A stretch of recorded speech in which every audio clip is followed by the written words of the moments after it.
हाय, आले बरं का मी माझ्या राजमहलमध्ये. चला तर मग आज संकष्टी आहे तर काहीतरी बनवूया मस्तपैकी. तर आता साबुदाणा भिजवून घेतलेला आहे मी आणि आता तूप टाकते 1 चम्मचभर पॅनमध्ये आणि मग काय घेतला जरा तूप हे करून मस्त मेल्ट झालेलं आहे आता तूप पण. आता त्याच्यामध्ये साबुदाणे, त्याच्यामध्ये मी शेंगदाण्याचा कूट आणि मिरची टाकून ठेवलेलीच होती. आता बघा आता मी टाकलेले आहे त्याच्यावर आणि संकष्टी असल्यामुळे त्याच्यात दुसरं काहीच टाकू शकत नाही आहे ना, म्हणून तूपच टाकलेलं आहे आणि ठेवलं तर झाकण. आता घेतला आमच्या मंगूसाठी सँडविच तयार करायला आणि मंगू एवढा आहे ना सँडविचमध्ये, तो कांदा टोमॅटो काही खात नाही, त्याला फक्त बटाटा आवडतो म्हणून टाकला बटाटा. आता त्याच्यावर शेजवान चटणी, चाट मसाला, थोडा मीठ आणि मग आता चीज थोडा मी करून टाकलेला आहे. थोड्या दुसऱ्या ब्रेडवर हे टाकलेले शेजवान चटणी आणि आता घेतलं पॅन गरम करत ठेवलं, त्याच्यावर थोडा तूप टाकलेलं आहे आणि मग तूप गरम होतं तोपर्यंत बोलले दुसरा पण सँडविच तयार करून ठेवते कारण त्याला टिफिनला द्यायचं आहे ते आज.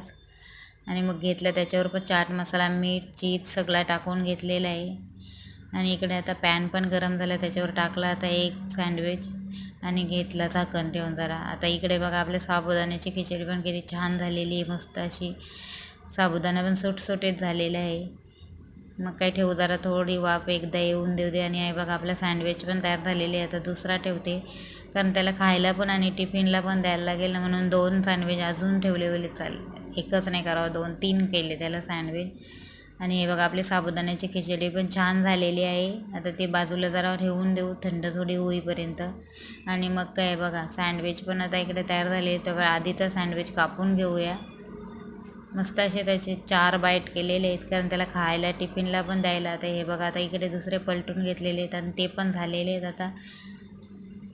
आता झाल्यावर मग काय घेतले, आता ते पण कटिंग करून घेऊ दे बोलले मस्तपैकी. त्याला कटिंग केले आणि एक सँडविच त्याला मस्त सजवान चटणी टाकून त्याला खायला दिला आणि आता दुसरे आहेत ते त्याच्या टिफिनमध्ये भरून घेते कारण त्याची सकाळची लवकर शाळा असते, लवकर टिफिन झाले रोज. आता हे बघा त्याचा टिफिन भरलेला आहे. आता आहोंचा टिफिन भरायला घेतला, त्यांना चतुर्थी असते ना म्हणून संकष्टी, तर मग आता त्यांचा टिफिन भरून घेतला. आणि हे बघा आमचा मंगो निघाला शाळेत झाला.